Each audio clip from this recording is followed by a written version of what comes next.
Good evening, everyone. Thank you for joining us. Let's hope England win. Fingers crossed. First things first. Yeah, tonight we're talking to Karen. Unfortunately, we can't talk to Colin. He's actually gone ill. So we're down to Karen from the Jamaica Inn team.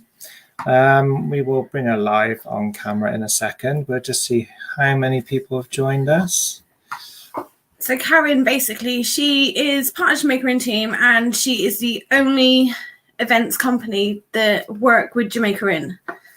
So we're going to have a lot of interesting info tonight. Hi, Rachel. Hi, Rach. Hi, Maureen Waddington.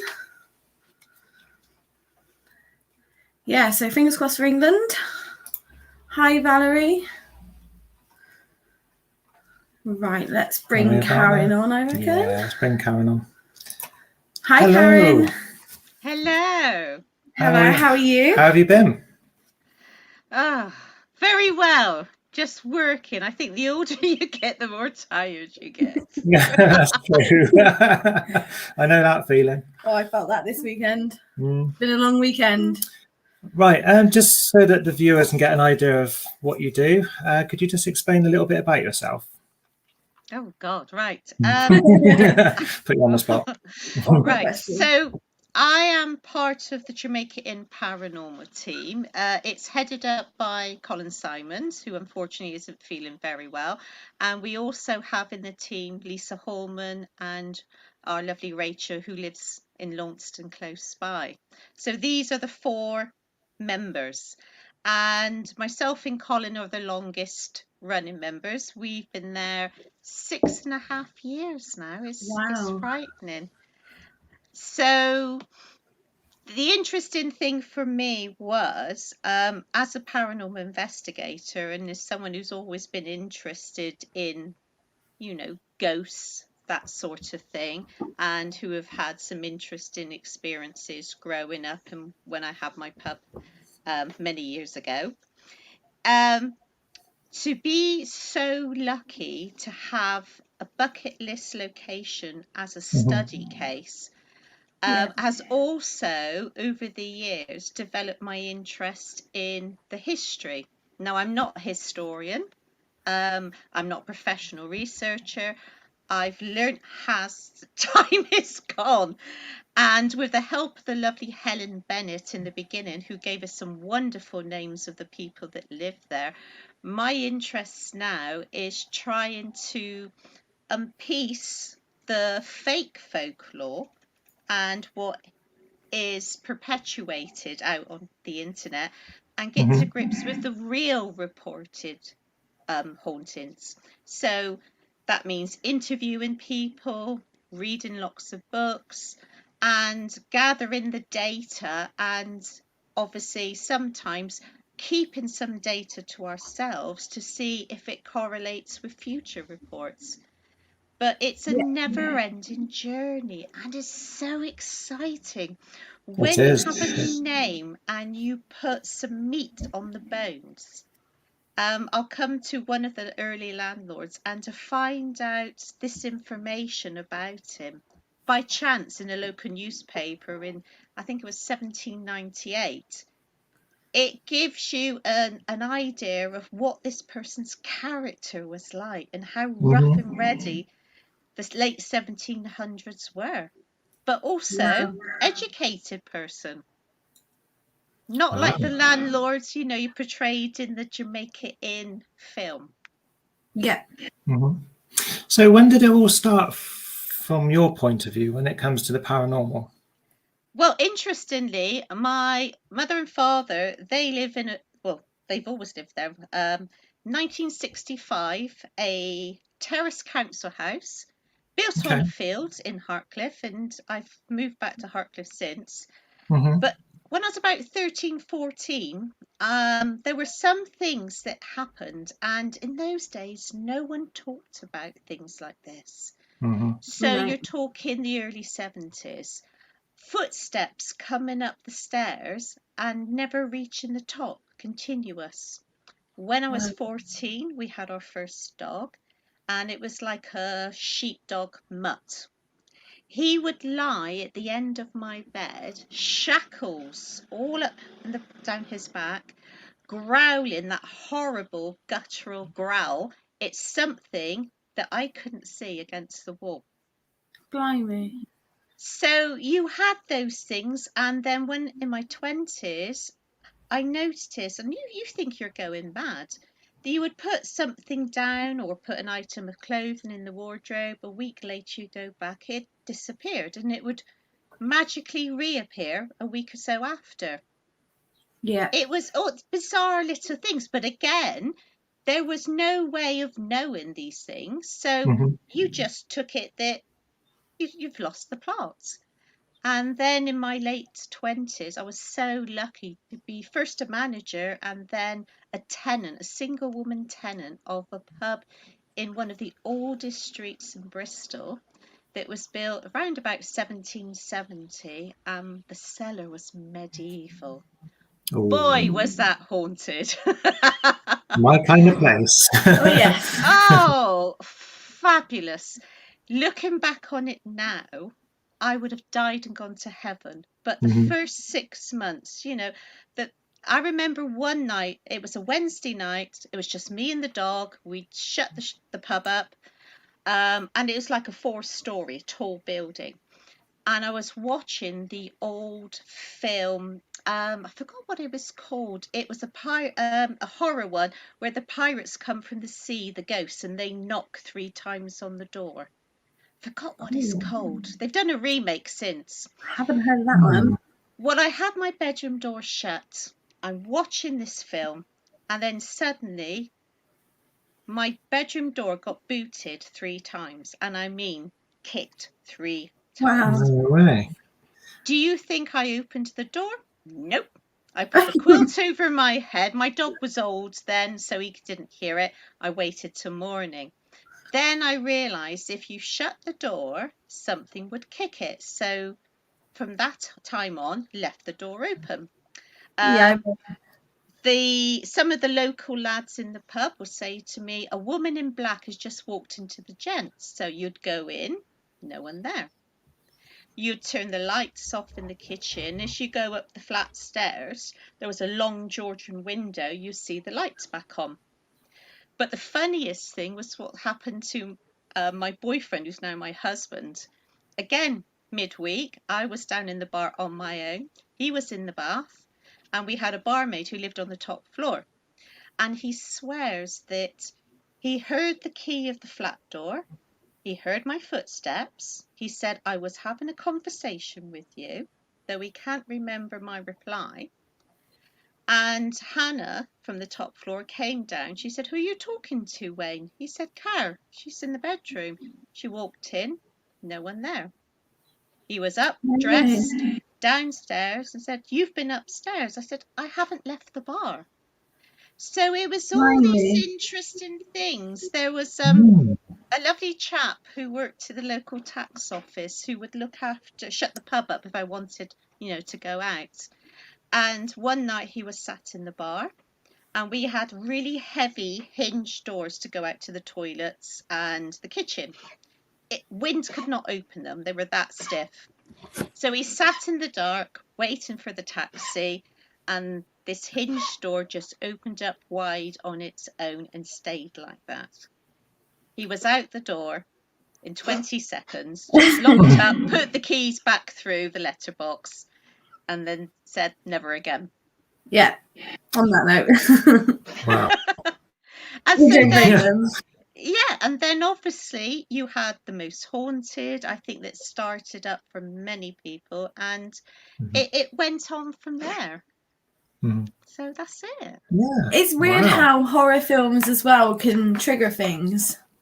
Yes. Because I remember going back to when me and Dave first met, we were watching the Amityville Horror, and there had been stuff that used to happen at my mum's, but I'd not experienced anything that night. It seemed to get worse, didn't it, as we were watching the film? The more we would watch, the more activity was happening in the room. And then back at that time, we were actually quite afraid of it.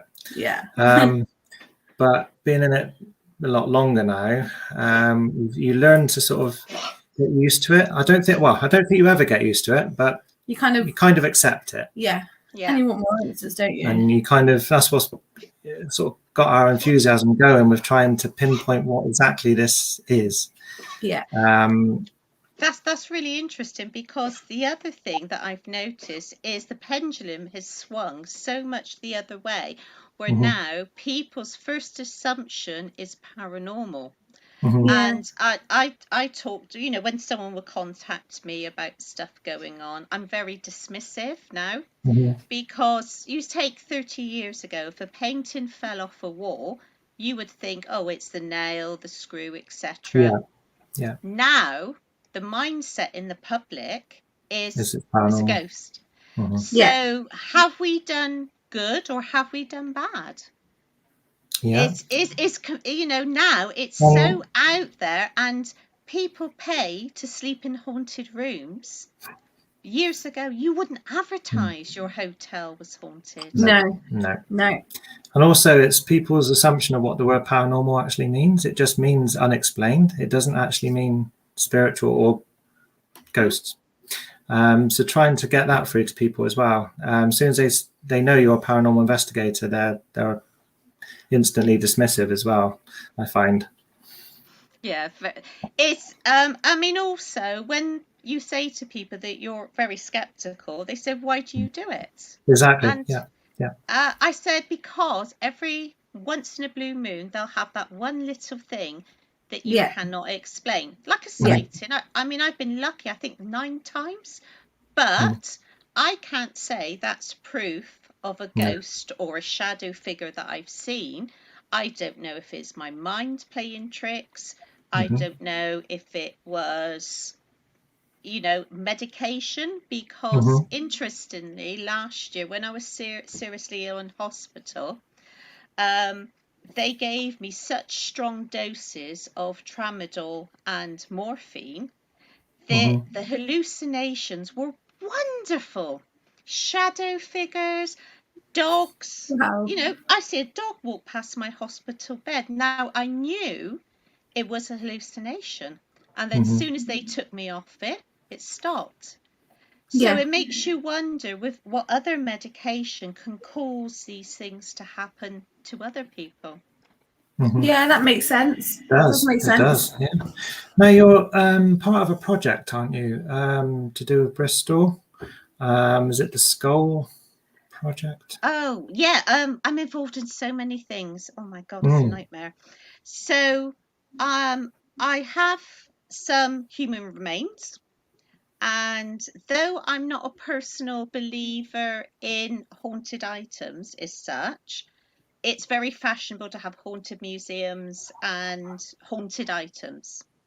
4 years ago, I was given a so-say haunted doll. Now, unfortunately, if it's haunted, I'm a size 12, and I'm obviously not. So that is my belief on it. And with these human remains, there's going to be a 5-year study. The first year is just a questionnaire with investigators that I meet along, and then hopefully some psychology experiments. But again, it has to be ethical and it has to be respectful, because though these are very old, they were once a person. So you have to be mindful of that as well. But with the COVID, it's been put on hold. That's the thing, it's put a lot of stuff on hold, hasn't it, COVID? It's got a lot to answer for. Yeah. Going back to the medication, Kieran Woodhouse said medication will alter your perception of reality. It's true. Which, that would make sense. It was, but then again, I think my training as an investigator through experience made me realise that what I was seeing wasn't real. So I ignored it. So if I had no knowledge, I probably would have been frightened out of my life to see a dog walking around my bed as large as life. Yeah. it's like when I see things, especially like when we're out on groups and stuff, and if I see anything, I'm like, do I say anything? Am I seeing it? Yeah, you But then don't know if I whether to say anything or not, because you tend to think, is it my eyes playing tricks in the dark, or is it, have I just seen a shadow? But then if you don't, other people may have seen it as well, and they may not want to say anything either. And I think the best one, as there's two instances. Once St Breville's must be 8 years ago. I did a private hire, just investigators, and we were up in the hanging room, and there's an archway going into, I think, to the guards' room. right, and it's obviously dark, but the only thing I can describe was a shadow outline of a man that was blacker than black. yeah, I've experienced And it that. sort of peered, it peered round. You couldn't see no features. You could just see the outline. Sort of like looked at you, peered back. So there was someone stood next to me, a gentleman, I've forgotten his name, and he said, "Did you?" I said, "Yeah, tell me what you saw." He said it was like a figure of a man. I said, "Yeah." So we just walked in, no one there. Yeah. And then the second time was at Tettenhall Towers. Myself and Darren Brennett were walking down the stairs towards the theatre, and right between us. Now, if ghosts are all real, why do they do the classic that you hear in live time? Yeah. Well, you've never seen two pairs of fat little legs run down the stairs, or wobble down the stairs. But this is what fascinates me. I've had the W, rude word, said at that place in my ride here in a real take the mick voice. So if a ghost or a spirit can do that, why can't he whisper in your ear, "Hello, I'm John. I died 200 years ago. Nice to meet you." Yeah, I get you. Yeah. But you know, I've got friends that are mediums and psychics, and you know, everyone's got different views. So, you know, who's right, who's wrong? Yeah. We don't know. Will we ever know? I don't know. Well, maybe not in our lifetime. Exactly. Yeah, that's the only time. Too late. It's like when I seen that figure, it was just a black silhouette. Yeah. And I was literally staring at it. It didn't move. I could see it because there was like a shelving rack in a room, like a small square room.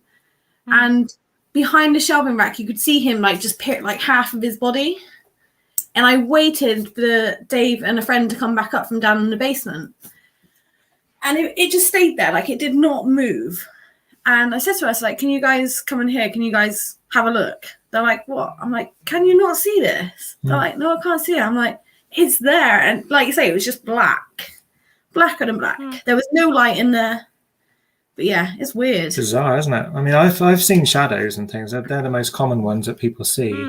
I've seen them in Drakelow tunnels. Yes. And since then, I've seen a lot more ever since I've seen those two.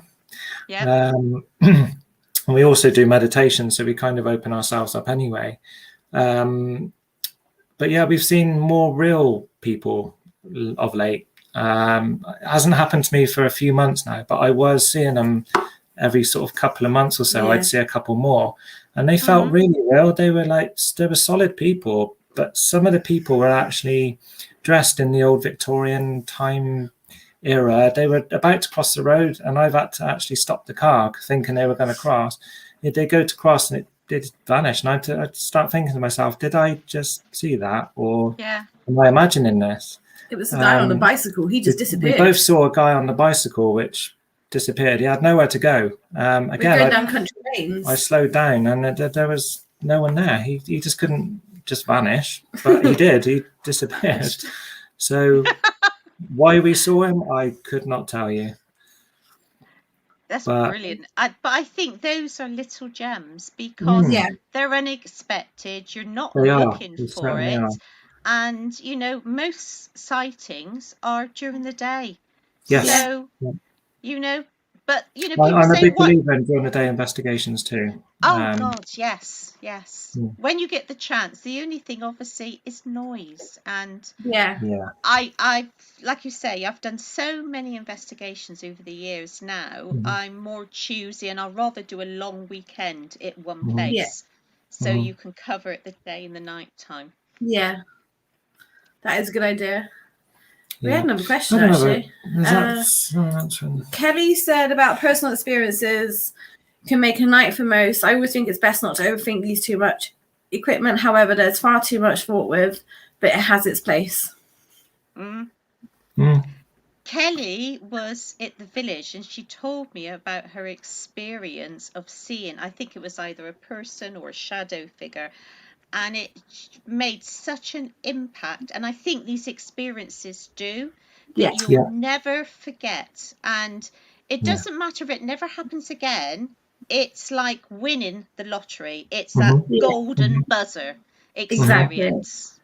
Yeah, all personal experiences. They all seem to stick. Maureen Waddington said she had a growl in her ear at the Boiling Hall at Bradford. I've never been there. No. Very, very common.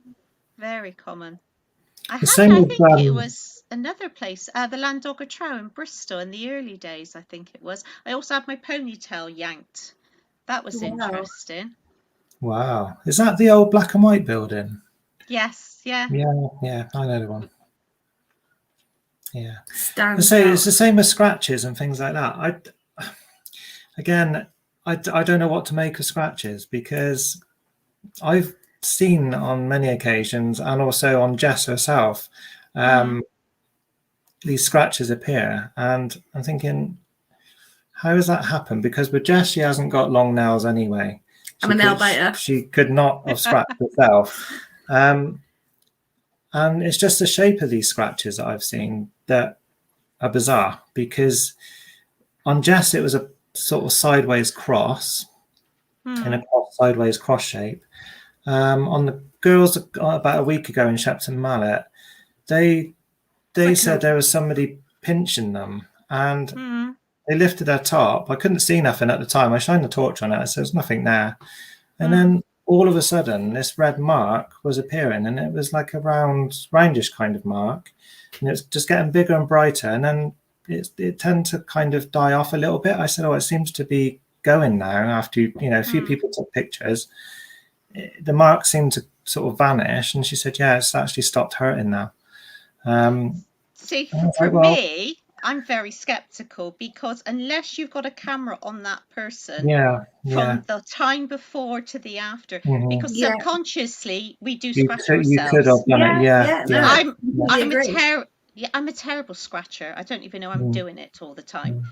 But I know friends or fellow investigators that have experienced that, and it's like seeing a ghost. You have to be there, right time, right place, to witness it, to say, yes, I believe you. And that's the hardest thing. It's like, it's one of those, you don't dismiss it, but unless you see it, then you'll believe it. I suppose it's a bit like, for me with UFOs, I wouldn't never dismiss it, because people are obviously seeing them. They're quite common in certain places, but I haven't seen one as of yet. No. So I'll never dismiss it, but I haven't seen it. You have to get Colin one day to tell you about his experience of the triangle one over the Jamaica Inn, because that's been reported all around the world. It's not a UFO, it's an unidentified object. I think from this world, so it's a secret. A lot of people feel like Area 51. I think it's America.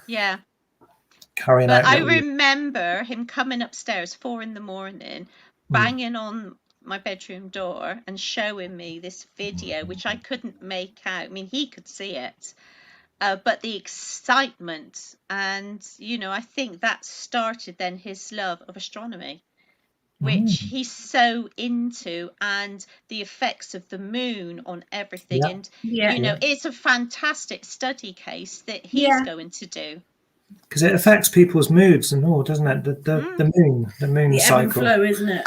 Yeah, it certainly does. I'm a big believer in that too. Yeah. But yeah, let's go to Jamaica Inn then. The reason we have you. Oh, Can you bless tell her. us? Can you tell us a little bit more about the hauntings of the inn itself? Right, so let me just quickly do a really quick 10-minute talk about the inn, because Go for what it. I don't understand as an investigator is why there are hauntings in the modern part as well as the old. So we start off with image number 1, please. Okay, Okey-dokey. we will just bring that up on screen. Bear with. It's the first time we've done this. There we go. Right. Just zoom it in a bit. Double click. And then, Awesome. is that better? Yeah, that's perfect. So, Oh, sorry. it's gone back. Sorry. There we go. Right. so this gives you a good idea. So, round about 1750, a gentleman called John Broad was given land. We're not sure what the agreement, but we know a building was built. And if you look at the image in front of you, it was only as big as the 2 chimney stacks either side. Wow. Because from Launceston to Bodmin, Mhm. when the judges would come around to the towns to do the assizes trials, Mhm. they wouldn't go over Bodmin Moor. So Okay. they would go literally a long way round. So that was put there first. The only other building in that area was opposite, and that's what we call now the Jamaica Inn farmhouse, which when I was chatting to the previous owner a couple of years ago, she thinks it might be late 1500s. So there may have been a track. So then if we go to image number 2, so by 1778, you could see what we call the side gable, each was built, and then the 2 other buildings. Now, the building on the left, which we call the museum now, we think may be an original building. And then the addition to that one, round about 1778. And the reason these were added was the innkeeper from the White Hart in Bodmin paid to have a road. So then a horse and carriage could get from the White Hart at Launceston. They would stop off at the Jamaica Inn to change the horses and then carry on to Bodmin. And that's one of the reasons why Bodmin ended up being what we call the main part, because Launceston was the capital of Cornwall for centuries. Oh. Okay. And all the hangings took place there till they built Bodmin Jail. That's interesting. That makes sense. So if you go to image number 3, at the same time, opposite the Jamaica Inn, they built what we call the annex. And you'll see it's the same style. Now, John Broad, who took on the lease, so they didn't own the land, they leased it for like 99 years. And you usually find it went down the family. And most people's perceptions of a landlord is a lowly person, very rough, no education. Well, this gentleman not only had an inn, and we believe it was called the New Inn of the Tithe Appointments, he also owned a clay mine. Now, the clay in Cornwall was so fine, it was used to make bone china. Right. And also, the Jamaica Inn was a farmhouse, so they had land. So hence they would have had stable block and Yeah. barn. So you carry on with that. So he died, and then he had 2 sons, John and James. They both married sisters, the Glanville sisters. And James stayed landlord of the Jamaica Inn, and then John, the nearest village called Altrincham, he took over a pub there called the 5 Lanes. Now, this was the height of the smuggling. So we presume all the smuggling went on, etc., and all that intrigue. So Wow. could talk for hours on that bit. Wow. So as time went on, you then, 1804, his widow Elizabeth took over, and then the next 20, 40 years, you then had a succession of landlords and owners. So owners then would employ someone to manage the property, but they also gradually amassed more land. So by 1840, Thomas Dunn, the landlord, who I think is amazing because he was married, his wife gave birth the same year in 1834 as a woman called Mary Downing, who gave birth to a boy called Thomas Downing Dunn and sued him to recognise their bastard child. And unusually, the child was christened in Altrincham Church. Now, I don't know if the child survived, but we think this is the basis of the haunting, the weeping woman and the crying baby that's been reported in the Jamaica Inn. It could be based on that fact, which I found lovely. So, 1840 to 1860, you also had then letting out rooms. It was advertised as good for shooting, so gentlemen would come down and shoot the birds on the moor and that sort of thing. So by 1880, the temperance movement, so those who don't realise, was to advocate against drinking alcohol for the working class. That became huge. So the inn then became a temperance hotel. It didn't get its license back to 1950 after 4 attempts. So just imagine that was about 70 years of technically no alcohol being sold. Blimey. I expect there were some secret ones going on. I can imagine. The odd one or two. Oh, crikey, yes, very much so. So you have that, and then 1911, just very quickly, was the first paranormal sighting, and it was actually written in Country Life, and the wall outside the Jamaica Inn. So if you go to image number 4. I'm just going to untick that, sorry. Because it was on the screen. There we go. So in 1911, a man dressed in strange clothing was sat on the wall, and as people went past, they would try to engage in conversation. He ignored them. And it must have been so bizarre and so strange that it was reported to Country Life magazine. So that was the first. So just going quickly to 1930. Yeah. What put it on the map is the famous author Daphne du Maurier. She came to stay with her friends, and true story, they went out on the moors.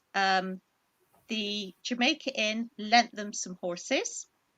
They went to have tea, and as they were coming back, the mist came down on the moor, and sometimes you can't see your hand in front of your face, you know, and it obviously would be quite dangerous.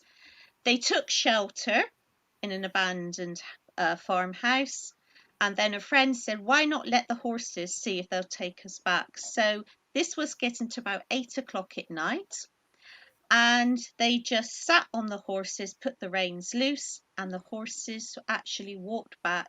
And as they came up to the Jamaica Inn, outside was the landlord and landlady with lanterns looking for them. Wow. So a year later, she came back. She stayed in room 4, and she had tea with the vicar of Altrincham at the Jamaica Inn. He sat down and he told her wonderful tales of the smugglers and all exciting things that went on.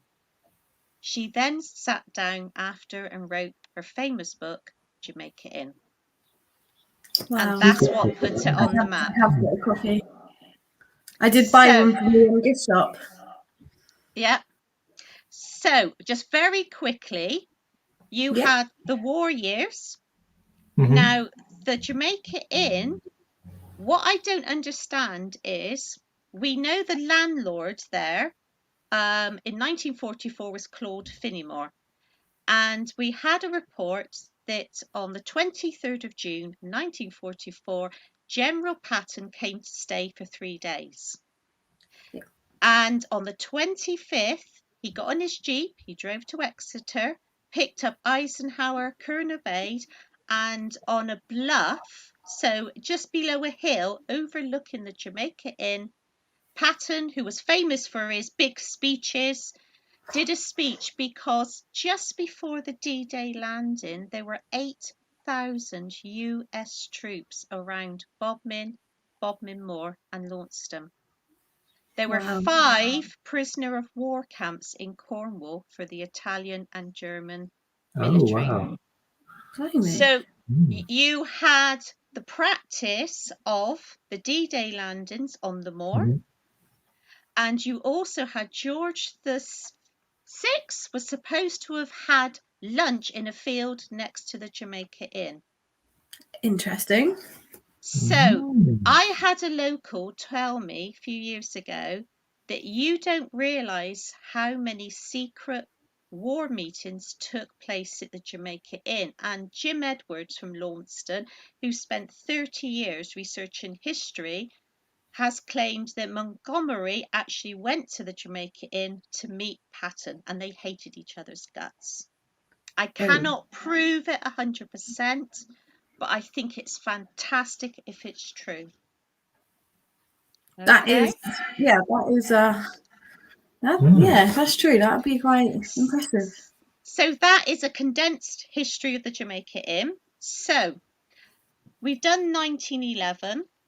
1955, I recently interviewed a fantastic lady, I won't say her name, who was born at the Jamaica Inn. Oh, wow. Her father was the landlord. He wasn't the owner, he was the landlord. His first wife had died of cancer. He was ex-Coldstream Guards, and he also was a prisoner of war during the Second World War. Oh. And interestingly, if we go to number 5, let's just show you what the place looked like.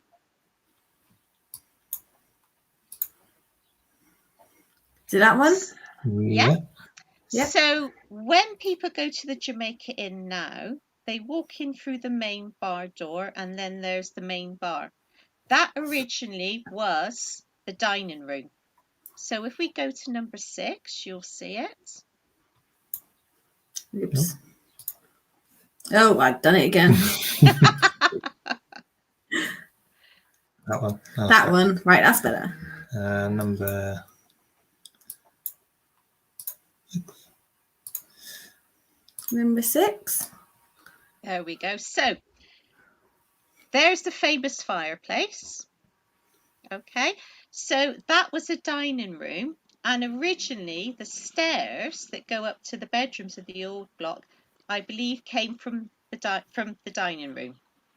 Right. And then behind that wall was the picture you just saw was Mary's bar. That was the main bar, and then what we call the snug was the locals bar.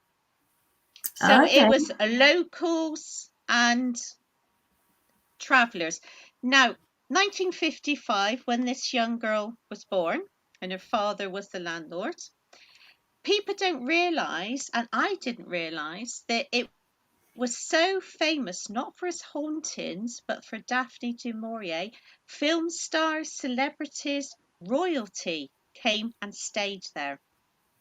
In 1958, when she was around about 3, her bedroom was room 5, funny enough, and they had to put the Alsatian dog in with them, otherwise she wouldn't sleep. Another story. So in 1958, the Danish royal family came to stay. The 2 princesses were then told to go and play with the daughter of the landlord. The one princess wanted her doll, and being a 3-year-old, as most 3-year-olds are, she pushed the princess, who landed on her backside. Her father, the landlord, was mortified. The parents laughed it off. But we also know Diana Dors was there, 1960s. So this was a mecca for lots of famous people, but not about the haunting. So when I interviewed her, I said, did anything happen? And she said, well, my mother was the barmaid. And she got friendly with the landlord. So they had to get married, and she was the result. But her mother, she said, soon as dusk came, the place changed. It was like a switch going off. So her mum hated it in the dark. She hated that inn. And interestingly, when people stayed, all the reports we have today, nothing happened. What was reported again and again, and one chap came down in the morning and accused the staff of coming into his bedroom when he was asleep and tidying his clothes and putting them on the end of the bed. So there was something that was tidying people's clothing up, folding it up. Yeah. Blimey. So to me, that's amazing, fascinating. And Yeah. there's some more things that we're going to keep under wraps for now. Yeah. But just that to show you that the hauntings carried on right through. Yeah. But again, people didn't really talk about it. No, so that's the thing. If you go to number 7. I will keep doing that.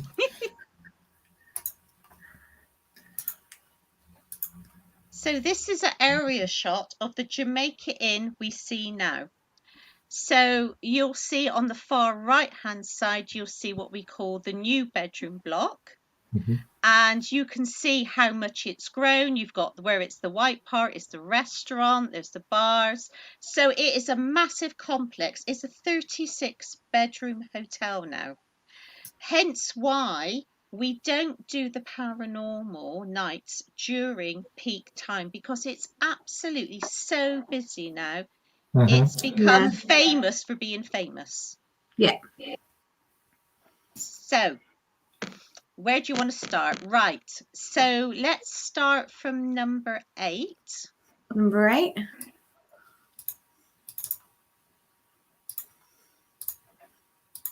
So when I was talking here, we'll go back to the bar in a second. So when you walk through both bars, you come to what we call the upper peg, the lower peg. So it's the upper restaurant, lower restaurant.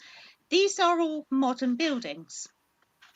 Yeah. And you can see in this picture, looking down from the entrance from the car park as you walk in.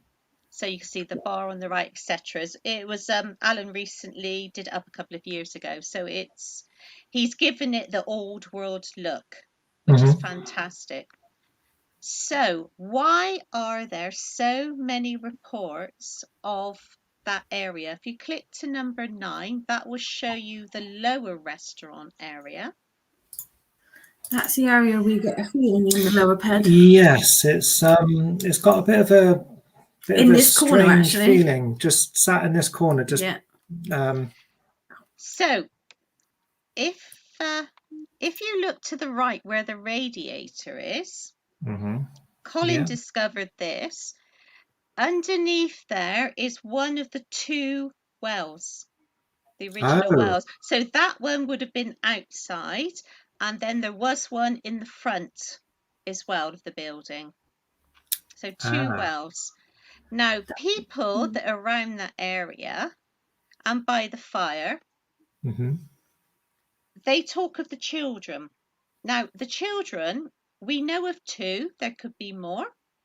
And the most common names that have ever said, now I know who lived there, are Elizabeth, for the girl that I saw with the long blonde hair, and Thomas Tommy, who I think may be connected to Mary, may not, but that name keeps coming up all the time.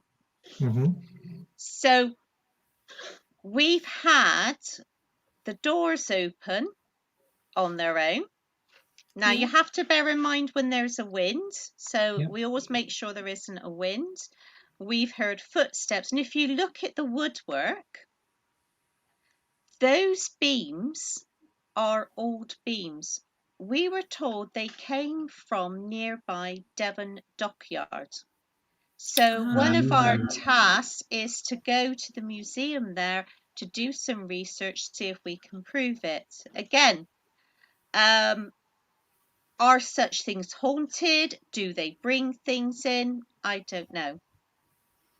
But it makes it interesting. Now, if you go back to the upper peg picture, just quickly back to that one. There we are. So there was a lovely chap who worked there called Jake, and after a public night, he would come in, and then right at the back was the entrance to the kitchen. Yeah. And he had so many things happen to him, bless him. He would always get me a jug of milk so I could make a couple of cups of tea before I went to bed.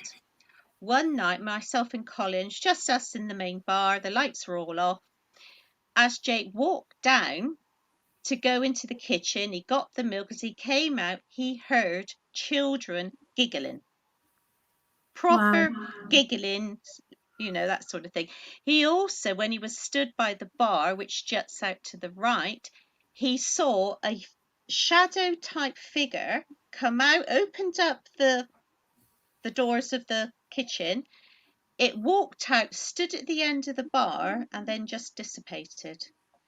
But he said it sounded like they were wearing boots. Now, all the staff wear those Croc shoes. Yeah. So he knows the sound they make on the floor. So if we then go to number 10.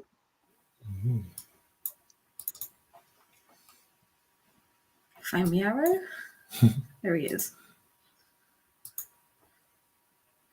So this walkway, you have the gift shop on the right, you have the toilets, ladies, gents and disabled toilet. This was the original walkway to Boventure Church that was built in 1847. Myself and Colin, they used to have a door at the end. We were sat down at the bottom one night and they had a little glass panel and a shadow figure went past. We were the only ones actually in that area. Everyone else had gone to bed. And in typical paranormal investigator fashion, I said, Colin, you go and have a look.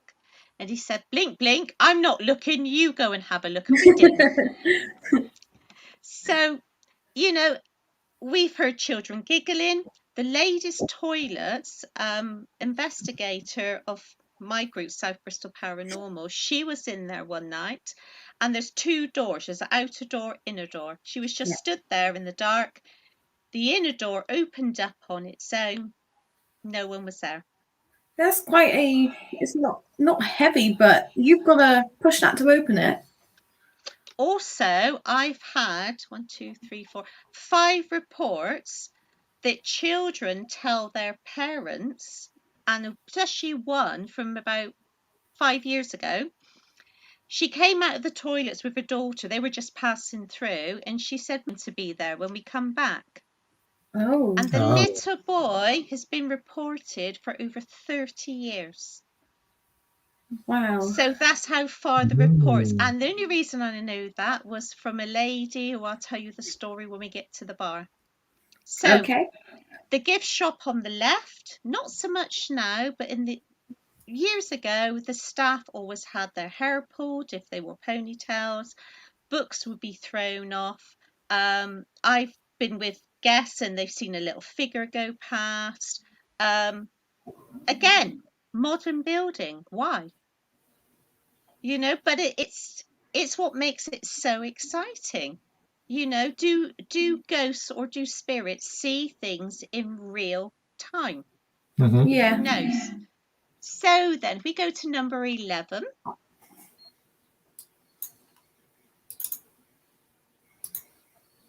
Oh, cinema room. Yeah, that's we call it the stable block. Now, out of interest, the cobbles inside and out, They didn't go down to the 1950s. They're either from Bodmin or they're from Portsmouth. There's two different reports. So when people say they hear the carriage and horses on the cobbles, there wasn't, there was gravel. And that's one of Colin's beg birds. So I hope he's feeling a bit better. Stable block. Now, there's one there, hasn't been around for a while. And it's one of Colin's favourite. It's a stable boy that he calls David. And the only close thing I've had is I had my camera rig up by the door there, and we had guests one night being really quiet, and I said, David, are you there? And when I reviewed it, there was a man's voice, quite young sounding, said, yes, I am. Wow. So again, shadow figures. Colin had a really bad experience. He was trying to get what at the time we called him Edward. Now we think it might be James, the landlord from that time period. Okay. But the stable boy, people have picked up on the half of his face being all deformed, like scalded. And Colin once had to be pulled out. And it's not like Colin, because he's quite sceptical as well. He felt he was on fire, actually burning, so he had to be taken out of the building. So there's people have quite intense experiences. Now, there was a lady through that door is the entrance from outside to pay for tickets for the museum. Yep. And there was a lady there, and she'd been there like 20 years. So one day she said a couple and their two boys came in and done the tickets. 20 minutes later, half an hour later, they came out and she said, oh, where's your other son? And they said, we only came in with one. Wow. No way. And she is so matter of fact. You know, to me, that is such a credible statement because it is the type of thing that would happen. It was this other child was solid, far as she's concerned. There were two boys. That's incredible. To have, that's mind blowing to be able to say, like, you know, where's your other child? I don't have one. So just imagine the stable block and the museum did not have floors till around about 1976. So the rafters, you would see the rafters. Okay? Just bear that in mind. If we go to the next photo.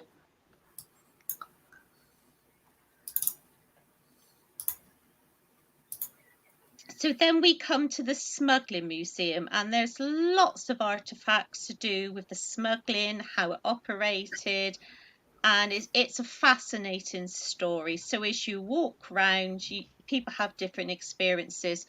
Where you see these jugs on the floor, right above it in the attic, there is a rafter, and it looks like rope has been on it. And interestingly, we do experiments, psychological experiments with some of our guests. We get them to sit there with a pen and paper. We don't say anything, just say, can you write down what you feel? And interestingly, a lot of people say we have pressure on our neck, we can't breathe. And then sometimes when we can do the attic, we do the same experiment because they didn't know there was no floor. So is it psychological? Are they picking up on a hanging? There's a rumour that the two brothers, Broads, hung someone. Again, I can't find the proof, but who knows? So if we go to the next photo, you'll see us as we walk around. You know, people go on about haunted museums. Well, that's your original one if you want to say there's such a thing as a haunted museum. Lots of artifacts, swords, flintlock pistols, all sorts of things. If we go to the next one.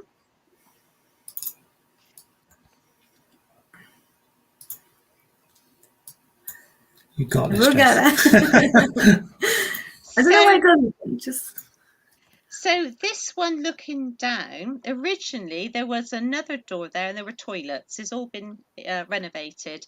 And when people stand there, this is the big man. First of all, we thought he was a, who does the shoes? Oh my God. Farrier. Blacksmith. Yeah, fair. Blacksmith. But we found out recently that the Jamaica Inn farmhouse opposite, there was a man there called James Cock who was a farrier there for 20 years. So again, it's always updating and learning. So that corner, no one likes that corner. A big shadow figure's been heard, and we think this may be James Broad because he was quite a big character. It was there 12, 13 years ago, maybe a lot longer.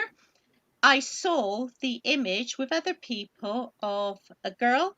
I put some bracelets on the floor, and she had a Victorian dress, white smock, long blonde curly hair, and it was like in and out little strips of film coming into focus. Wow. That image is seen all around the Jamaica Inn, especially down by the ladies' toilets. One of the kitchen staff sees her all the time, up in the bedrooms, everywhere. We've also had the reports of a man with hunting dogs and checkered cap as well. What else is there? Oh God, there's loads, and I can't even think of half of them now. But it seems to be a very active place. Myself and Colin were sat down to the left one night in the dark, and we saw a little pair of legs walk under one of the cabinets. Oh. And we sat there with our jaw on the floor, thinking, did we really see it? So then if you click on the next one, if you go left, you'll see the Daphne du Maurier room, and that has her desk, her typewriter. So she's a big part and parcel of the Jamaica Inn. Yeah. Now, a lot of people don't like standing there in the dark. Children are seen, and sometimes we'll sit the most skeptical person down in a chair, blindfold them, and then round the corner we'll get some of the guests to ask for something to happen.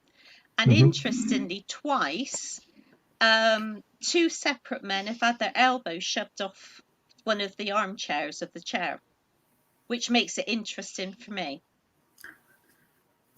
Wow. You know, so it wasn't a muscle spasm. And I said, "Are you sure it wasn't this?" And they said, "No, I could feel the tug." So again, it's a fascinating place, and that part might be as old as the original inn. Those parts, and especially the museum, is the places when we bought tickets to go and have a look at the museum. They were places you just feel really uneasy in. And I won't walk there in the dark at the end of a long night. I'd like to do that all night. Yeah, it's fabulous, absolutely fabulous. So before we go to the bedrooms, let's quickly do the main bar. Okay. So interesting stories. Everyone knows the story of Jack in the main bar. This man who supposedly was lured onto the moor and murdered. Now, this is the folklore bit. Everyone calls him a highwayman or a stranger. But if you look back in books that were published 20, 30 years ago, he's a sailor who was robbed of his purse of coins. Now, that would make sense as a sailor. So, again, is that the person that's seen? He likes to sit by the fireplace in the main bar, and we've witnessed one of the pewter jugs up on the wall, up on the bar, move on its own for no reason. We've obviously had the telephone recording, and myself and Colin did a debunking video to try and debunk it. We couldn't, so we wanted to prove that we're very thorough and don't claim something if it doesn't happen. Yeah. One night we had the guests down in the main bar about 2:30 in the morning, and the haunted bedrooms 3, 4, 5, and 6 above us. The people that were sleeping there were with us. Everyone was accounted for. We heard footsteps. At that time of night, you can hear everything. Yeah. So Colin and the night manager, Ben, they ran upstairs. Now all the hallway lights are motion activated. Okay. They hadn't come on. So they came back down, explained it. We called out. This time we heard footsteps again. So the boys ran up. No one there. That happened 3 times. But it's only happened once to us, being underneath in the bar late at night. Yeah. Mm-hmm. So it shows things don't happen all the time. Now, you got Jack. When you walk through from the restaurant through Mary's bar to the main bar, the staff again get their ponytail pulled. In the 1950s, the pub was shut to a lunchtime party. One of the serving ladies saw a man in a green cape walk past her, go left and walk out the door to what is now reception, then would have been outside, and next to it would have been the generator shed. Yeah. So, these things continue. Mm-hmm. And in 2019, a lady was moving down to Cornwall. She decided to come a night earlier with her husband. It was a midweek night. They just finished dinner in the main bar. There was another couple and herself. She wasn't drinking. And she saw a girl about 15 in a mauve long dress buttoned high up to the neck. And she thought it was a member of staff dressed up to look the part. She had a dirty apron on, a mop cap, and was carrying a tray. Solid as anything. So this lady picked up her glass. She went to hand it to the girl, and she vanished in front of her. No, And she looked at her husband and said, "I think I've just seen a ghost." How amazing is that? But it was it was such an impact. It's embedded in her memory. Yeah. And that's what fascinates me, is the description, which I know is late Victorian because of the style of dress. Yeah. But I love the thought that she had a cap on and she had an old mucky apron on over her dress. That's impressive. Going back to exactly what I saw at the crossing. The mop cap, and she was in like a black, like a black dress with a white kind of. Well, I described it as like a bonnet type hat, but it could have been like a mop cap. Well, I know that we do things by far, but myself and Lisa is an expert at making things. That's her business. She does blinds. She can make anything. She is making herself a dress from the 1820s. So this is all handmade. She's making me one from the 1840s.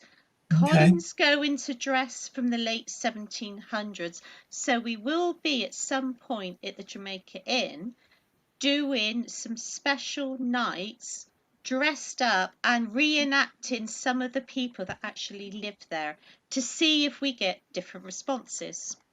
That would be amazing. Like a trigger. Yeah. Yeah.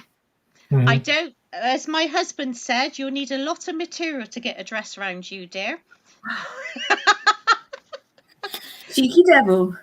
But interestingly, going back to this landlord from the museum, this James Broad, when Danny Moss came down and filmed Paranormal Captured, I'd only just found this newspaper clip from 1798. And interestingly, I'm not a believer in the voice box or anything like that, but we decided to test him. And we put on my headphones that are completely noise cancelling. He had the box. We were round the corner. So he was sat in the Daphne du Maurier area that we talked about earlier. we were round the corner, and I read out this newspaper report. So this is what he wrote, and was verified by 2 other businessmen in the local newspaper. Mr. Ching's worm lozenges. Mr. Ching was a famous maker of things from Launceston, and James Broad would like to thereby say that he suffered greatly with stomach pains, and upon taking one of these Mr. Ching's worm tablets, the following day he excised a 6-foot and 8-foot worm, plus worms of various other sizes, and has had no problems since. Now, we read that out, and Danny then suddenly was going, shh, shh. So, was that him there? Was it a coincidence? Or what fascinated me, that someone at that time period would not be embarrassed to talk about it, because it was common to have worms. My mum lived on a farm in the 1930s. She had worms. You know, it was a different way of life. So, you know, going back and finding this history and trying to get this reaction, are they the right people that haunt the inn? That's the important thing. So, bedrooms. Bedroom. Now, so, if we go to the next slide, please.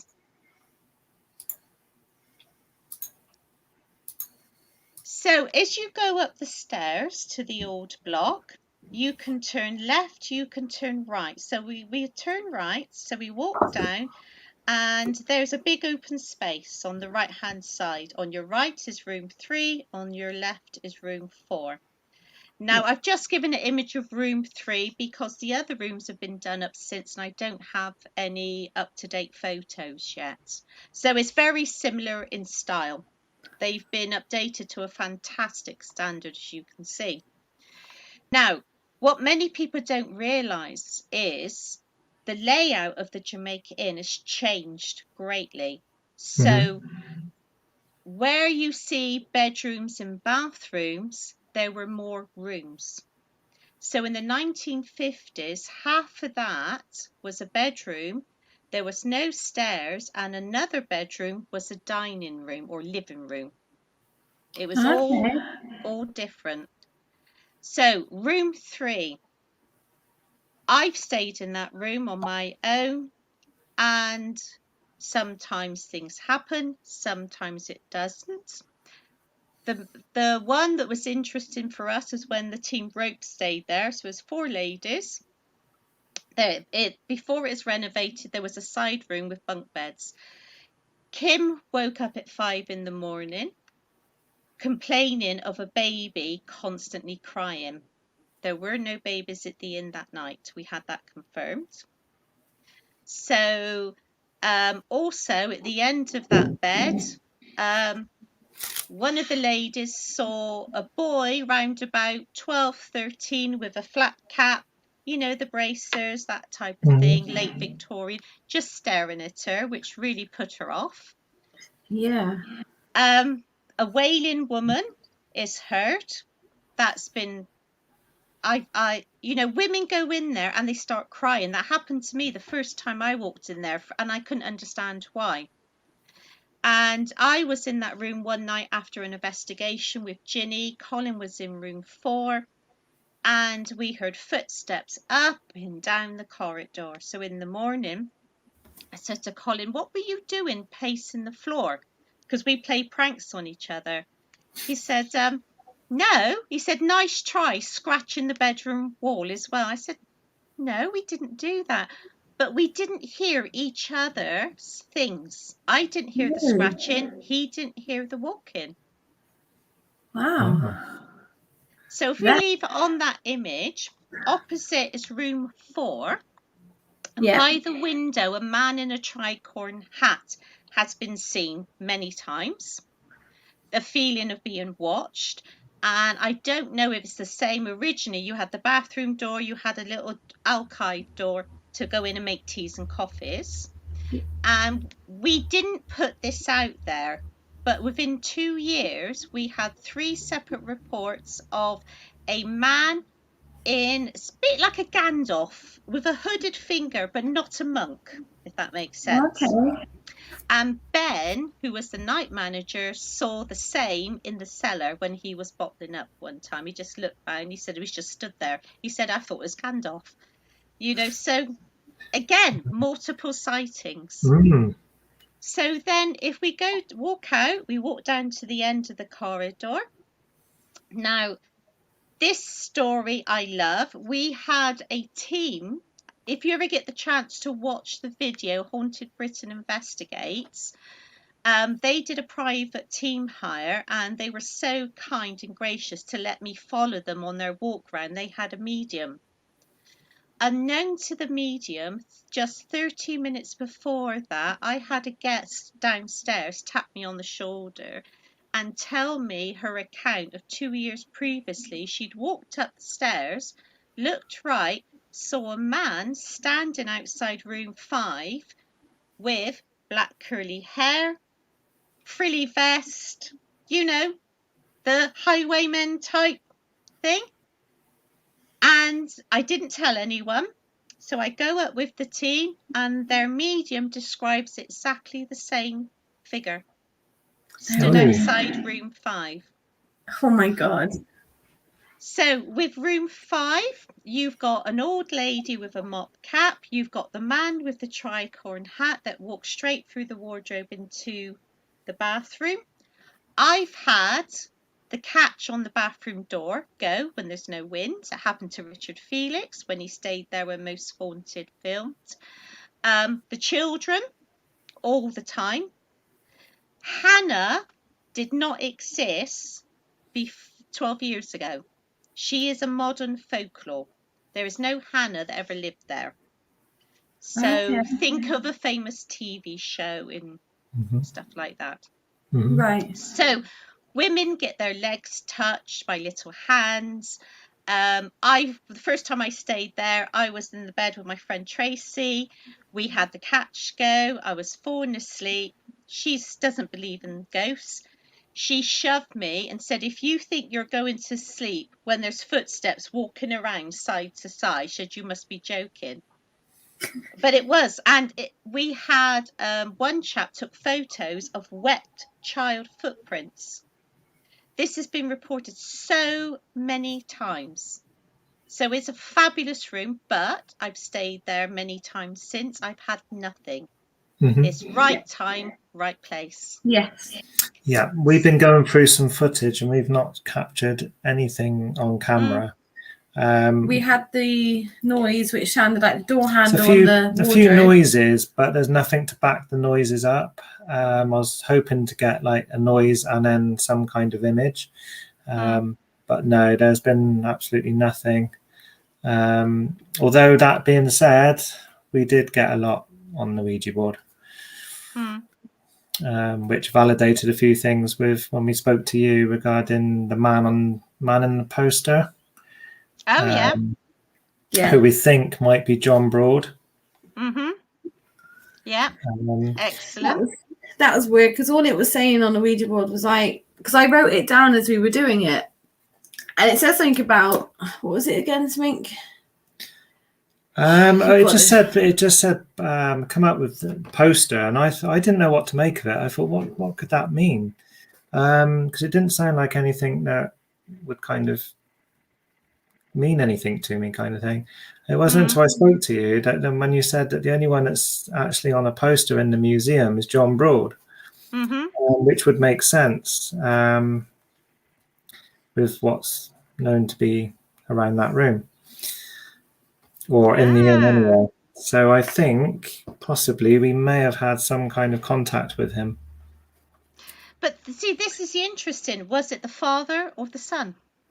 Yeah, that's true, because you've got James, haven't you? It could have been. Yeah. He wasn't, let's say his personality was probably not very pleasant. I'm guessing, like. Yeah. some of the stuff that came through didn't seem so friendly. Yeah. I think It could one of have. them. It might have been the older one, because we can't say yet, but we think through the research of someone else that the Inn has commissioned, we might know who he was and what he did before he went there, but we can't disclose it yet. So again, there's so much going on in the background with it. And you know, what interests me is that, do spirits come and go? Because why are we having reports of the US airmen? Yeah. 3 reports, and the last one, a 16-year-old girl outside it's in between, which would have been outside the bar and reception. Okay. And this girl saw a man come out of the kitchen. Now, originally, that was a walkway to Brownwilly Hill. And solid, full airman's uniform. She looked it up on the internet after, her mum told me. And she said to her mum, what she found strange was he didn't make a sound on the flagstones. Oh. And 2 mediums have picked up on him in the stable block. So now we know how many US servicemen were there. Was it his friendly pub? You know, who knows? So back to room 6 opposite. Yep. So again, before renovations, the toilets, or the bathroom of room 6 and the bathroom of room 5 was a bedroom. Is that why this image is seen outside room 5? Because in room 6, a tall shadow figure is seen standing in the bathroom doorway, staring at people in the bed. It happened to my friend's daughter when she was away on a romantic weekend with her boyfriend. And I think the funniest report is of an old couple ringing reception saying their wardrobe on the left is shaking, but they're just sat in bed doing nothing. But one of the most interesting stories of that room was 1976. A couple, they were newlywed. They knew nothing about it being haunted. They came to stay in room 6. At the time, it was a latch and yell key. She was asleep. Her husband was asleep. She woke up the early hours. She said the room was icy. It was like being in a freezer. And something was trying to open the door. It was going up and down with the catch. And she tried to wake her husband. He didn't rouse at all. And she said the only way she can describe it was this shadow thing came under the door and started raising up as a shadow shape to about 5 foot, something like that. And she said, do you remember Star Trek? She said, when they used to beam them up and they had all those coloured lights. That's what it was. No way. And she still couldn't wake her husband. She's just staring at it. It started to sort of float towards her. It stopped. It went back and went back under the door, and then the room became warm. To me, that is one of the most interesting experiences because, again, as she said, I've come many times since, but I will not stay in that room. She stays in the new block. She doesn't realise the room she's in is haunted as well. I haven't got the heart to tell her. They've got some activity over in the new block, haven't they? Yeah. So if we go to the next slide, we are going to turn around and walk through to the other bedrooms in the old block. So as you pass the fire door, on your right is a square window that overlooks Brownwilly Hill. And there's a lovely folklore that a candle would be lit and put in the window, giving the old clear that the custom men weren't there. Lovely little folklore thing. Oh. So as you go past and turn left, there's bedroom 8 and 9. They're modern additions, about the last 20 years, something like that, I think. Okay. They all have individual reports. 8 is this tiny little attic. You can't even use a crawl space. We've had countless reports of heavy footsteps above them, which is strange. Colin was in room 9 one night. I was in room 6. We'd finished a public night. And this is what happens in lots of bedrooms. The old block and the new block is the 2 or 3 taps on the bedroom door. Wow. He opened the door. No one there. Shut it. Bang, bang, bang. Opened it. He thought, right, the cow. I'm going to get her now. Stood waiting. Not knock on the door. He opened the door. He ran out. The door shut on him. There was no one there. And he was stood there in his underwear. Blimey. But again, why? To me, that's children. So as we carry on, and then above the stable block, there's bedroom 10, 11, 12. Now, originally, when they put the floors in about 76, that was the manager's flat. They then changed it to bedrooms. They all have knockings on the door, especially 12.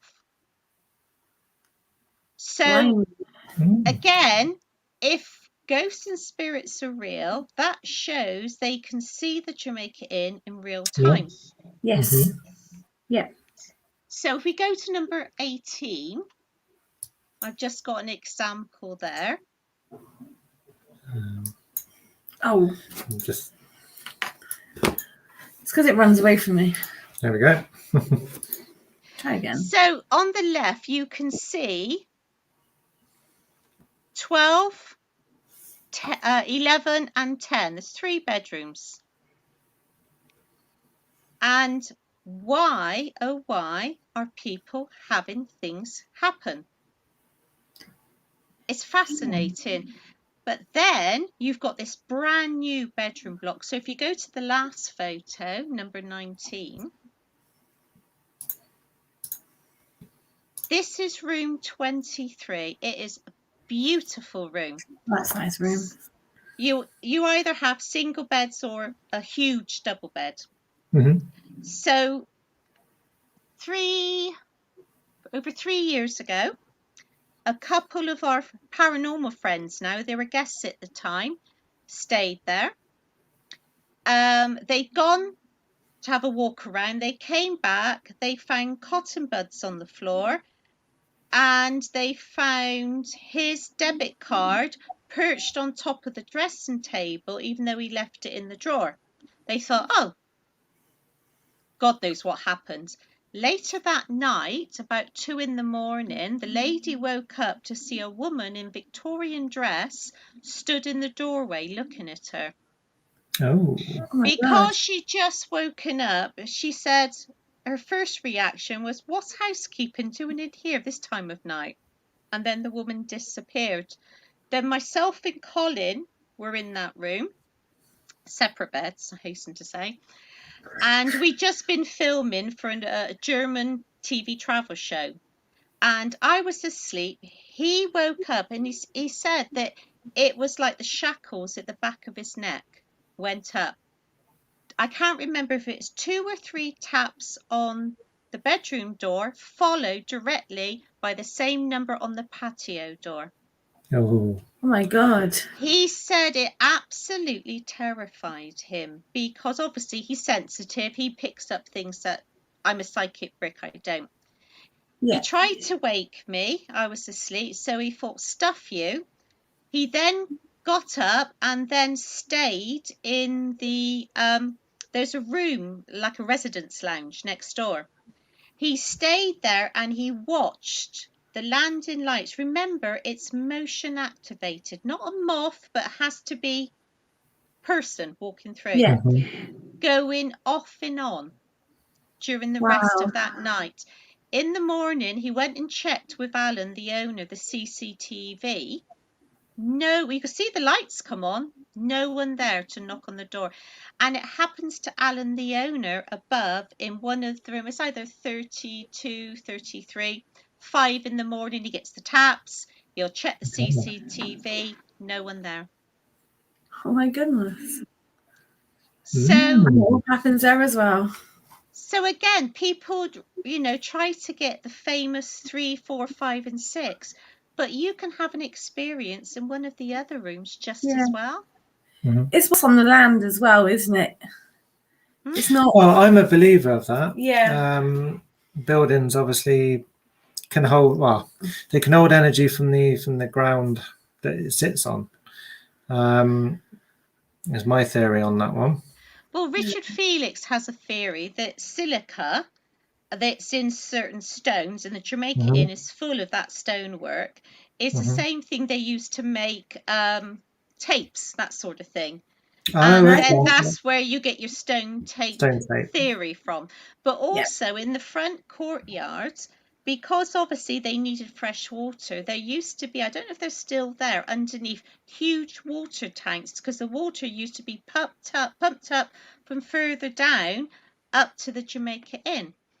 And one little fact, the man who invented tarmac, the first road in England to be tarmacked was outside the Jamaica Inn.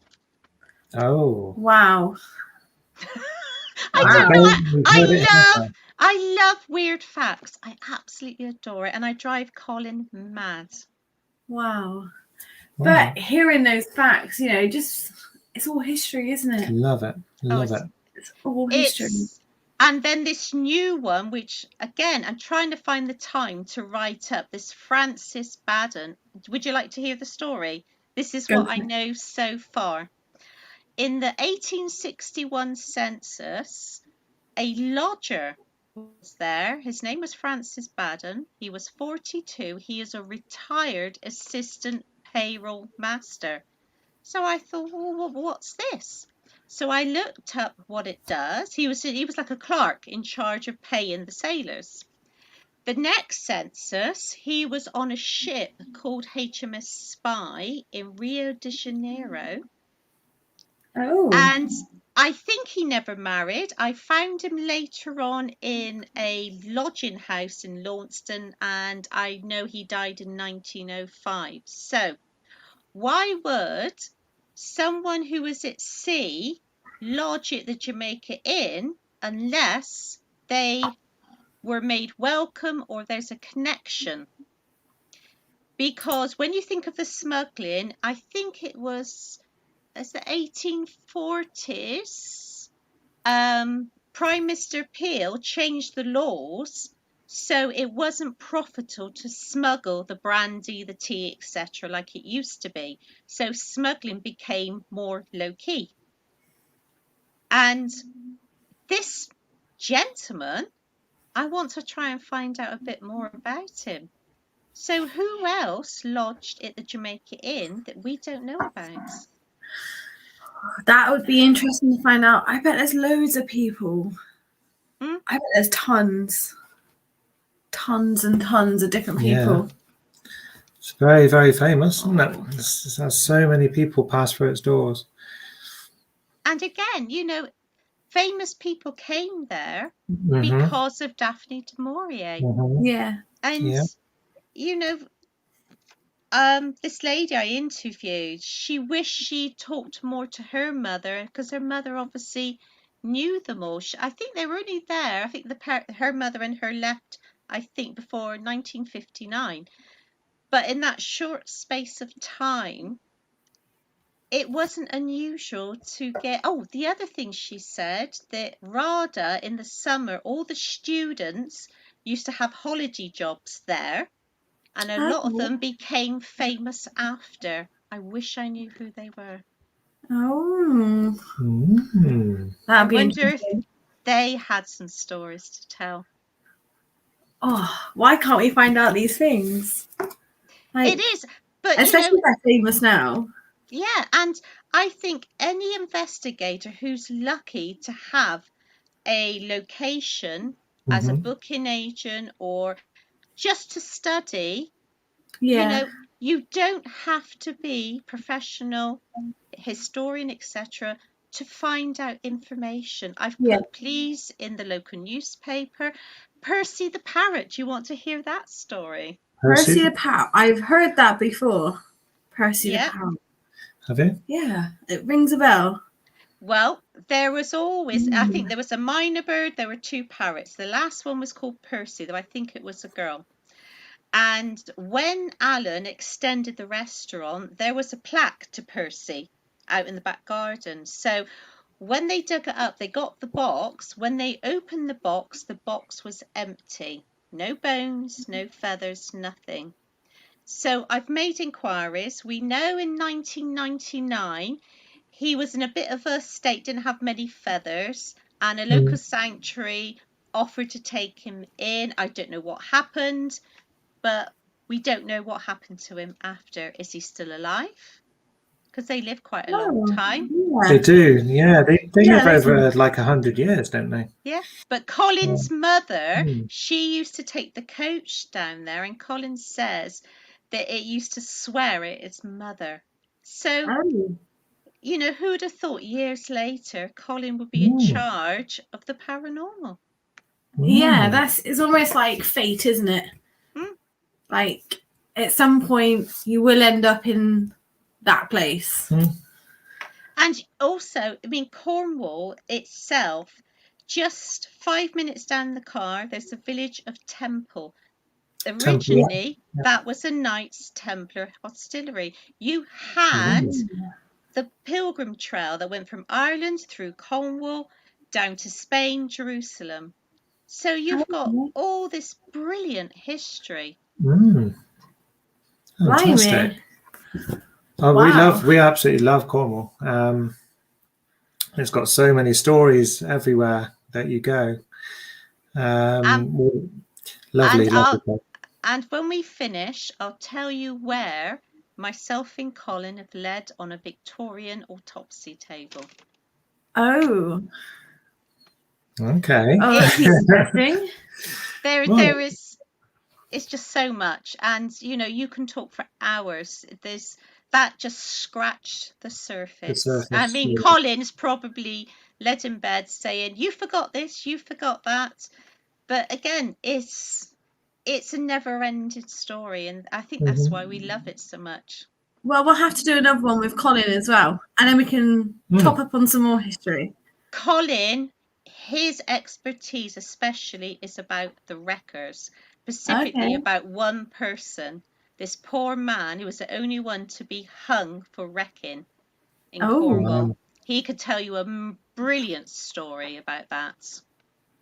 Okay. Yeah, we'll definitely have to do another. Yeah, I think we do. We do. Deserves another one. 100%. Right.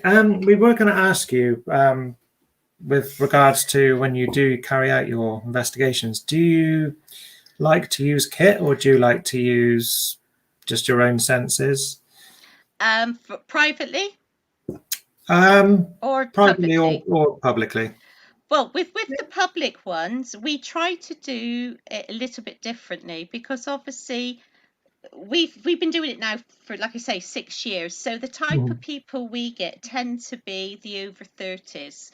And it's more those that don't need to be impressed on gadgetry. So we have one gentleman, he's a widower. He comes every year from the East Coast, stays a weekend. We call him Grandad. And there's nothing nicer to see this man in his 80s with headphones and a H5 EVP recorder doing an EVP session. He absolutely loves it. So what we do, so say we put a Ouija board out. I will explain why science dismiss it and what believers say it does. So you are giving them both options because it's not for us to dictate, but to give information. And we like to conduct experiments, and we find the public love that. There's that ongoing one in the museum, especially with a pen and paper. We tend to do reenactments. We had one time a duel going on with laser thermometers, and one thought he saw a shadow figure, a builder, and he ran out of the room. So we had one chap just dressed up as Jack, and we had him behind the door in the museum, and he thought there was someone behind him. So it makes it more interesting. And, you know, knowing as much history as we do, we say to people, right, here's this experiment.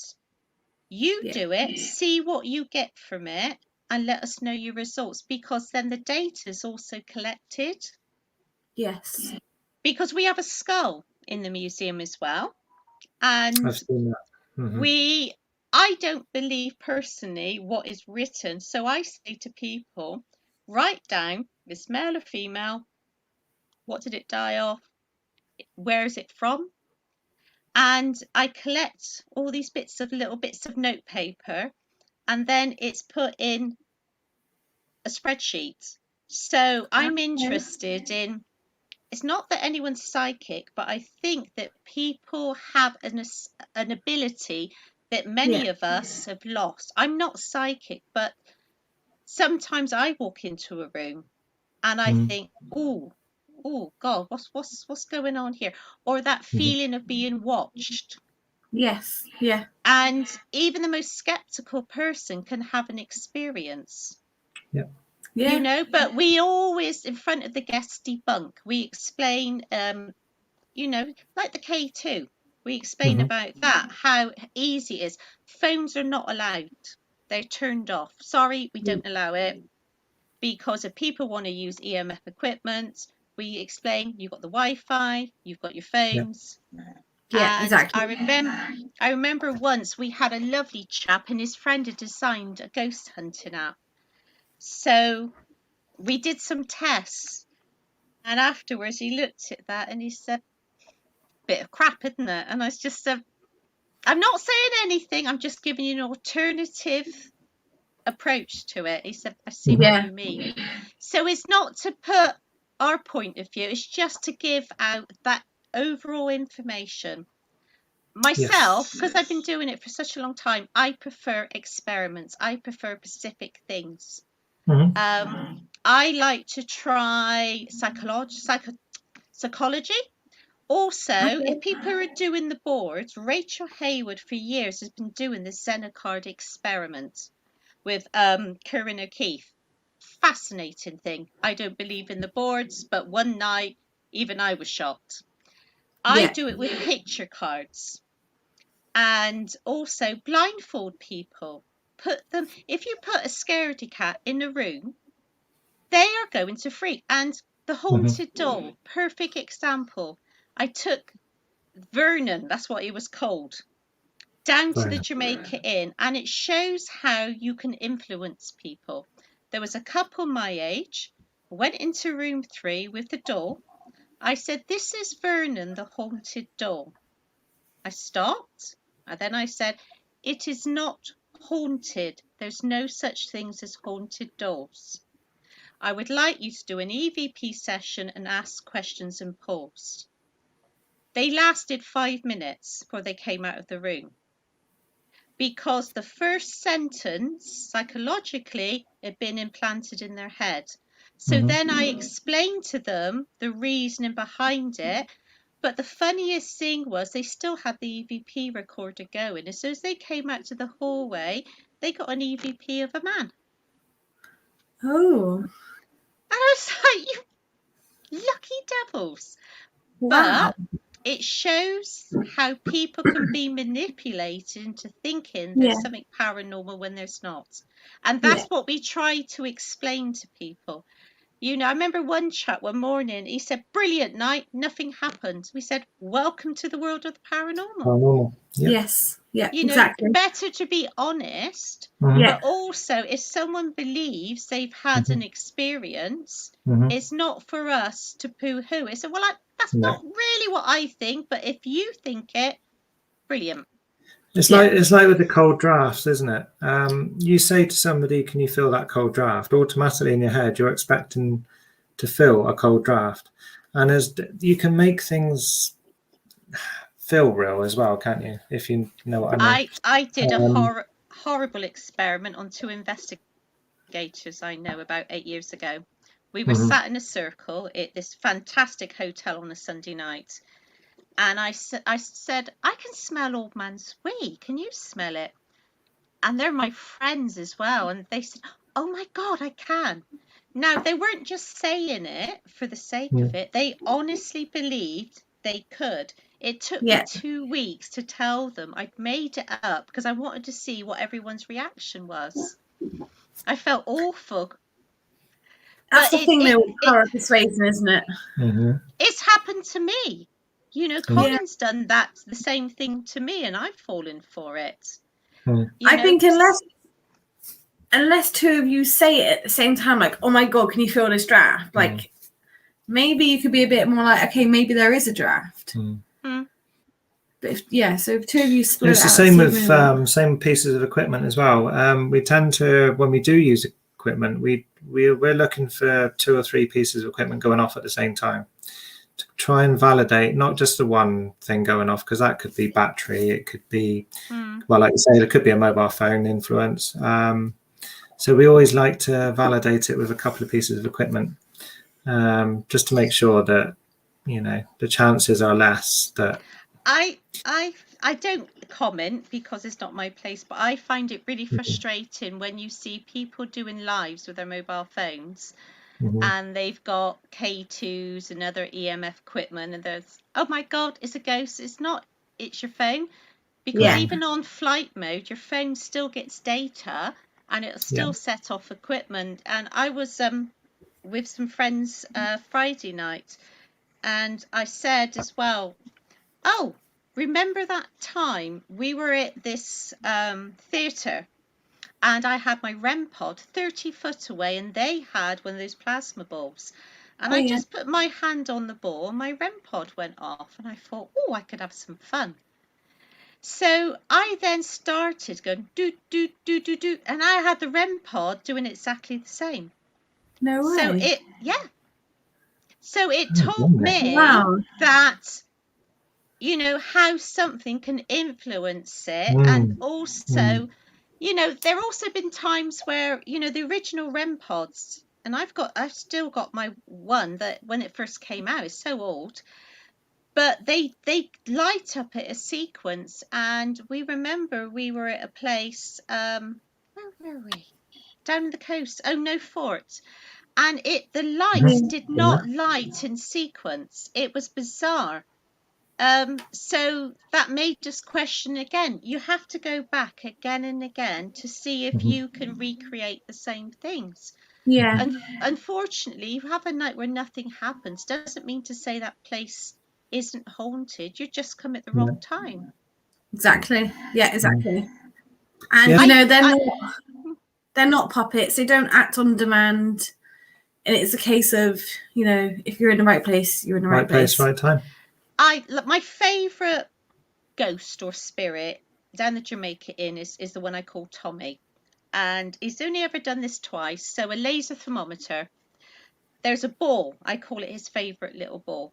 And we had a private hire. It was a biker gang, you know, sort of professional, middle-aged, lovely people. And we were in the gift shop. It was July. It was hot.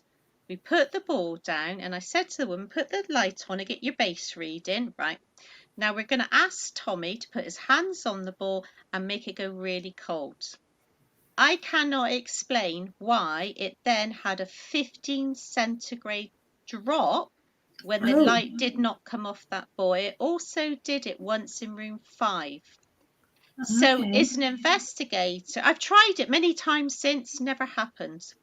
So as an investigator, that was bizarre, absolutely bizarre, but fascinating at the same time.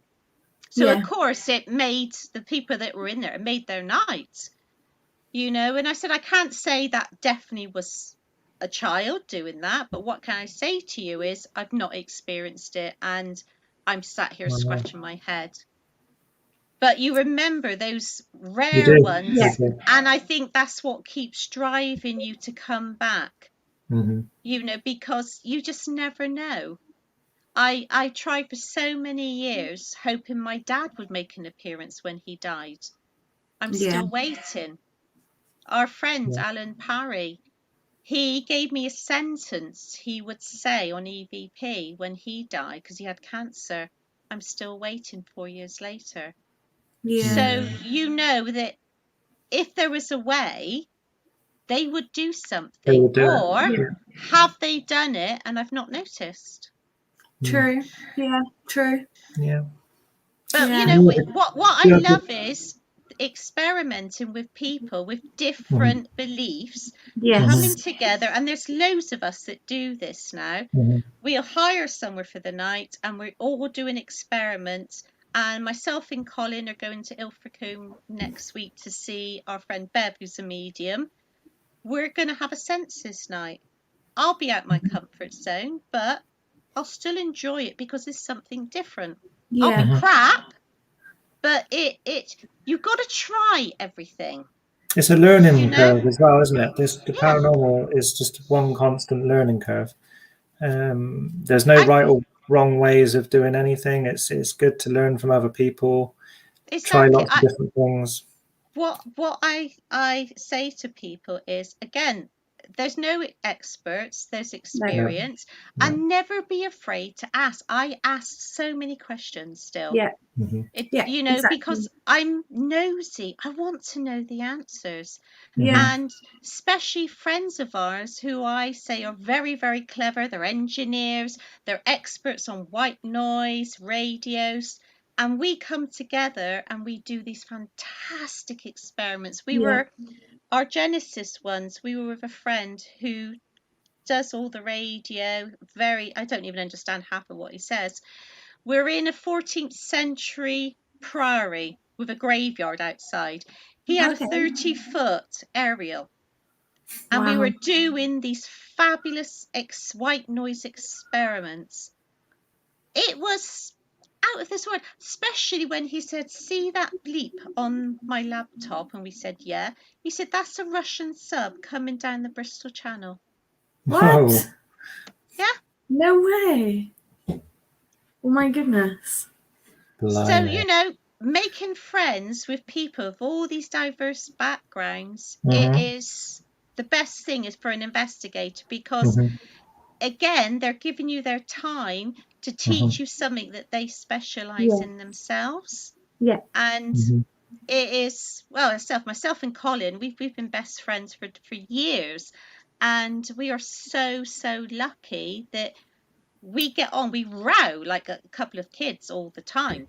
But we are so close and we so enjoy. And in a couple of weeks, we're doing something really secretive and nice.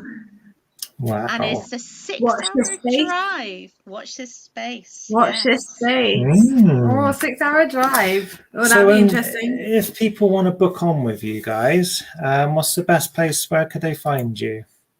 Well, we are the Jamaica Inn Paranormal Investigation Team page on Facebook. To book, you go through the Jamaica Inn. You just ring the number, press 1 for reception. So any of the public nights. If you want to do a private team hire, the email is on our Facebook page, and Colin's he's done one because a lot of teams are so small they can't afford the cost of hiring, because the only way realistically to investigate the Jamaica Inn is to cut off the entire all block of bedrooms and stay overnight to reduce the contamination as much as possible. And people moan about, how expensive it is, but you have to remember it's a working, successful hotel. They don't need the paranormal. It's brilliant that they still carry it on. Yeah. But those bedrooms are absolutely top quality, and you get them for such a cheap price. Bed and breakfast and your investigation for £70 per person. Yeah. That's good, isn't it? But no, exactly, but no public. But you need 19 investigators, and because sometimes teams can't be bothered to sort of, do it themselves. Colin will sometimes do a date and say, right, here's the date. These are the places I got. Who wants to do it? And he's got one in November, and he's doing a Dead Ends one in December, but we don't know our dates for January yet. So, Okay. no, February, because January we're at the old vicarage. I keep forgetting that. Excellent. Well, we just want to say thank you for your time. You're welcome. It's been absolutely fascinating to learn all the history. Yes. And what's the It's one of our score? favourite places. I have no idea. I have no idea. Anybody who's watching know the score? If anyone's watching, could they give us a heads up? I wonder if we can. Yeah. But yeah, thank you very much for your time and everything. It's been a pleasure. I love it. And you know, history to me is so important in the paranormal. It drives Colin mental. CJ Colin said 0-1. 0-1. Or 1-0. 1 to us. 1 to us. Is that 1? Yeah, 1-0 to England. Oh. I hope he's feeling better, because though I love doing this, it's not the same without Colin there. You know, it's like having yourself in half, and we are such a team. And with Lisa and Rachel as well, you know, it's a fantastic combination. It really, really is. And if no one's ever been, come down and visit the Jamaica Inn. We thoroughly recommend it. We've been, we stayed a few times now. It's our stop off on our way back from our holiday once a year. And it's our stop off. Yeah, we come back and we go for a meal before we head home. You have to speak to Colin about him organising another private hire with your team and some other investigators. Yeah, we'll look into that. Definitely. Yeah. Just speak to Colin. He deals with that. I do the research, and my mission on his planet is to annoy him, which I do really well. We'll definitely speak to the rest of the team about that as well. Yeah, we will. 100%. We'll get something arranged. That'd be fantastic. And I'll see. Well, thank you for having me. I really enjoyed it. Thank you very much. Thank you for coming on and giving us all that info. It's amazing. Well, info that I didn't even know. No, you're learning all the time, aren't you, with that Jamaica Inn? Yeah. So much stories to give. Right, what we're going to do, we'll put you in the background, and then we'll just end the show and chat to you after. Okay. If that's all right. Okay. Thank you for joining us, Karen. Thank you very much. Speak to you in a minute. Right, guys. Thank you all for joining. We will be back again on Sunday talking to Neil Geddes Ward at 7:00. I hope you enjoy the rest of football, and fingers crossed we do win. We're on the road to the right way, so yeah. Yeah, definitely heading in the right direction. Right. See you next week. See you all next week. Have a good week, everyone. Thank you.